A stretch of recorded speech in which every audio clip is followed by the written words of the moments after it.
बहुत पहले ईरान में एक राजा रहता था जिसकी लंबी, शानदार मूंछें थीं। उन्हें खाना बहुत पसंद था।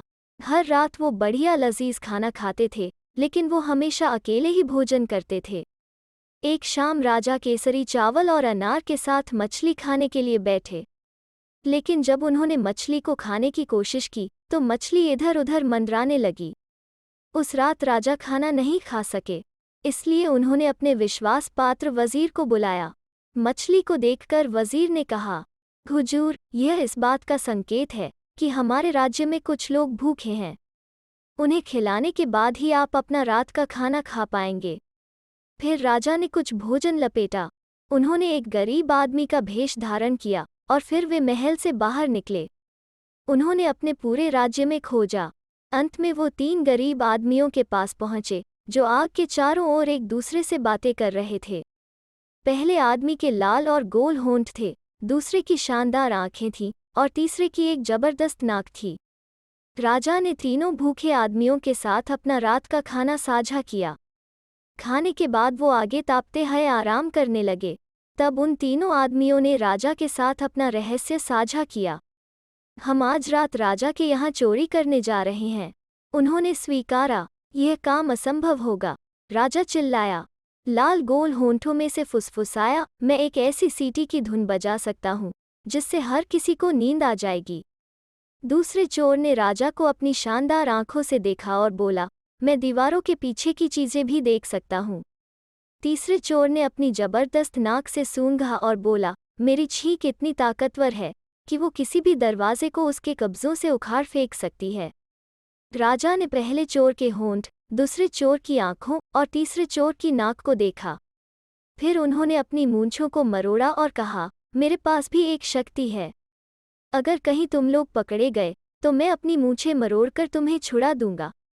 राजा की मूंछें बड़ी शानदार लग रही थीं, इसलिए चोरों ने उसे भी अपने गिरोह में शामिल कर लिया। फिर राजा और तीनों चोर आधी रात को महल में चोरी करने पहुंचे। जब वे महल में पहुंचे तो पहला चोर गेट के पास गया। उसने अपने गोल होंठों से एक लयदार सीटी बजाई। उससे हवा स्थिर होकर एकदम भारी हो गई। फिर सभी पहरेदार गहरी नींद में सो गए और धीरे धीरे करके जमीन पर गिर गए। फिर पहले चोर ने अपने दूसरे साथियों को हाथ हिलाकर बुलाया। जब राजा ने अपने पहरेदारों को सोए हुए देखा तो उसे यकीन नहीं हुआ। दूसरे चोर ने प्रत्येक दिशा में देखा। फिर वो अपने साथियों को भूल भुलैयों में से होकर राजा के खजाने के दरवाजे के पास ले गया। राजा आश्चर्यचकित रह गया। चोरों ने सच में उसका खजाना खोज निकाला था। तीसरे चोर ने दूसरों को अपने पीछे खड़े रहने का इशारा किया। फिर उसकी नाक कांपने लगी और उसे बड़ी जोर की छींक आई। छी! उसकी शक्तिशाली छींक से खजाने का दरवाज़ा टूट गया। यह देखकर राजा एकदम दंग रह गया। अब उनके सामने शानदार खजाना था जिसमें बेशुमार दौलत भरी थी। चोर खुशी से झूम उठे और उन्होंने अपने बोरों को चमचमाते रत्नों और चमकदार सोने के सिक्कों से भर लिया।